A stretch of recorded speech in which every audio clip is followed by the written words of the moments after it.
कोनो भी रहा कोनो गीत के अधूरा कतई ने छोड़े के क्यों काका शेषनाग के बलौलन गलन के सुना नहीं नवेली दुल्हन पार्वती तुम्हारे भरोसे हई एक घंटा अब चली आई शिव पुराण में प्रमाण मिले पृष्ठ संख्या 169 देखा अनु नेता है झूठ भी बोला तो चाट के एकदम चाट के मानी जाती भगवान भोलेनाथ चले 1 घंटा खाती जाती है चली आई शिव पुराण में प्रमाण मिले 1 घंटा कोई 3 महीना 17 दिन भोलेनाथ पार्वती के लगे अबे न कई रौने कराई के जब ना आइलन तो 3 महीना 17वें दिन भोलेनाथ के सारनाथ कैलाश पर पहुंचल बहिन के रवाई देखल तो कलर रही का करू चलो ले गए जब सारनाथ चलल तबले भोलेनाथ पहुंची देलन शेषनाग कैसन हो कल तुअर सार आइल हला पार्वती के ले गई चाप के बैठलन बसा बैले पर कलन की ताड़ी ले भाई रहिए में होइए जब चलल तो आखिरी लाइन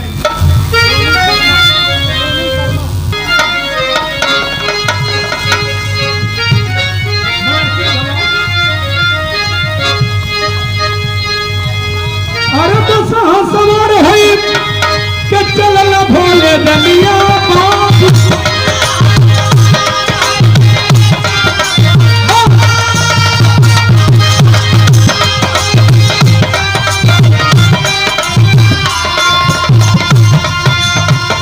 धरती के गणस देखाया गिन मेरा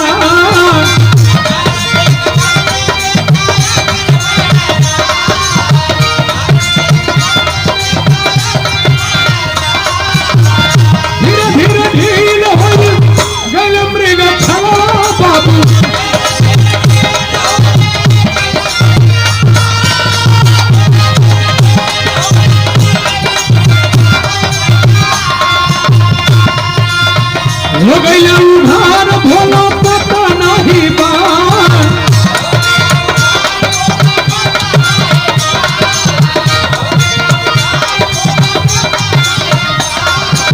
बदनिया भोला पहुंचे ससुरैया बात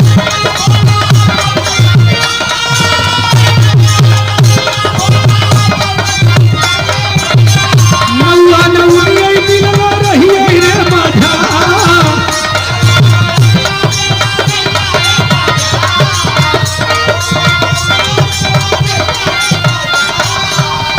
भगवान भोलेनाथ नगर बनन पहुंचलन दरवाजा बंद रहल खिड़की भड़कावत हवन सारनाथ के बहन चली देखा के है पार्वती जी द्वारा खोले नु घर में बाबू को भग दे मरिए बंद कर दे भगवान भोलेनाथ के क्रोध जब सीमा पार के लिए तो ही भोलेनाथ ऐसी गलती कइलन उह गलती कलयुग में प्रमाण हो कब जटवा के लटवा सारी भोला फेंकलता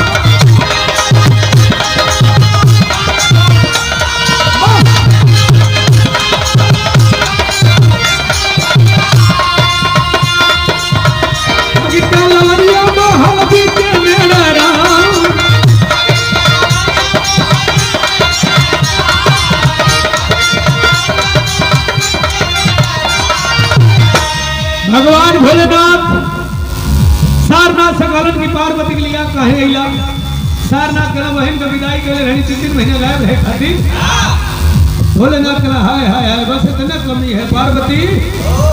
त्रिशूल और धसाई के अपनी योग विद्या से भगवान भोलेनाथ कला 3 महीना 17 दिन 3 महीना बराबर 90 दिन 17 दिन और कितना भाई 107 दिन अपनी योग विद्या से 107 गो लिंग बनाई के वही पार्वती के सामने पटक दिलन जगत के मतारी सोचत है क्रोध जब सीमा पार कर जाए तो जगत के सत्यानाश हो जाए अपनी योग विद्या से 107 को भक्त तैयार करके तो 107 भक्त में 107 लिंग स्थापित करके भोलेनाथ के क्रोध के शांत कैली पार्वती के लेके भोलेनाथ अपने धाम के गई लेकिन संतोष भैया इस सवाल है 107 को लिंग 105 लिंग अपने भारत में जलेश्वरनाथ तमेश्वरनाथ सिद्धेश्वरनाथ वैद्यनाथ धाम गौरी शंकर यानी 105 लिंग की स्थापना अपने भारत में 106वां लिंग नेपाल में पशुपतिनाथ और 107वां लिंग मक्का मदीना जब मुसलमान भाई हज करे जाए कई हमारे बिहार है शंकर जी कभी आए और हिंदुस्तान में 107 बोलिंग में स्थापना, लेकिन आखिरी लाइन में गुरु घराना का परिचय बाबा गुरु बिहारी गुरुदेव गुरु रामलाल बरपावन स्वर्गम कवि चंद्रिका पंचन के लिए सुहावन